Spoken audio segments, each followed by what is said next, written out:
Rome Berlin Tokyo জোট। প্রথম বিশ্বযুদ্ধের সময় ইউরোপ যেমন পরস্পর বিবদমান দুটি রাষ্ট্রজোটে বিভক্ত হয়ে পড়েছিল, দ্বিতীয় বিশ্বযুদ্ধের আগেও ঠিক ওই একই অবস্থা পরিলক্ষিত হয়। জাপান, জার্মানি ও ইতালি এই তিনটি অতৃপ্ত রাষ্ট্র পারস্পরিক অধিকার ও স্বার্থ রক্ষার প্রতিশ্রুতি নিয়ে গড়ে তোলে রোম বার্লিন টোকিও জোট বা অক্ষ শক্তি অ্যাক্সিস পাওয়ার। এই জোট গঠনের প্রক্রিয়াটি ছিল এইরকম: 1936 সালের 25শে নভেম্বর জার্মানি ও জাপান কমিন্টার্ন বিরোধী চুক্তি অ্যান্টি কমিন্টার্ন প্যাক্ট স্বাক্ষর করে। এর দ্বারা স্থির হয় যে দুই পক্ষই কমিউনিজমের বিরুদ্ধে পরস্পরকে সাহায্য করবে, কমিউনিজমের অগ্রগতি সম্পর্কে তথ্য বিনিময় করবে এবং কখনোই রাশিয়ার সঙ্গে কোনো রকম চুক্তিতে আবদ্ধ হবে না। এরপর 1937 সালের 6ই নভেম্বর ইতালি এই কমিন্টার্ন বিরোধী জোটে যোগ দিলে ইটালি, জার্মানি ও জাপান এই তিন রাষ্ট্রের জোট গড়ে ওঠে।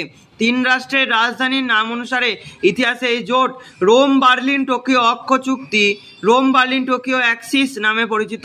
স্থির হয় যে এই জোট চতুর্থ কোনো শক্তি দ্বারা আক্রান্ত হলে পরস্পরকে সাহায্য করবে এবং এই চুক্তি 10 বছর স্থায়ী হবে। চুক্তিবদ্ধ রাষ্ট্রগুলি কোনো অবস্থাতেই সাম্যবাদী রাশিয়ার সঙ্গে সমঝোতায় আসবে না। এর মূল লক্ষ্যই হলো একনায়কতন্ত্রের প্রসার এবং সাম্যবাদের গতিরোধ। অপরদিকে ইংল্যান্ড ও ফ্রান্স জোটবদ্ধ হয় এবং দ্বিতীয় বিশ্বযুদ্ধ চলাকালে মার্কিন যুক্তরাষ্ট্র এই জোটে মিত্রশক্তি যোগ দেয়। কমিন্টার্ন চুক্তিটা কি? Communist International. কমিন্টার্ন বা কমিউনিস্ট ইন্টারন্যাশনাল হলো একটি সংস্থা।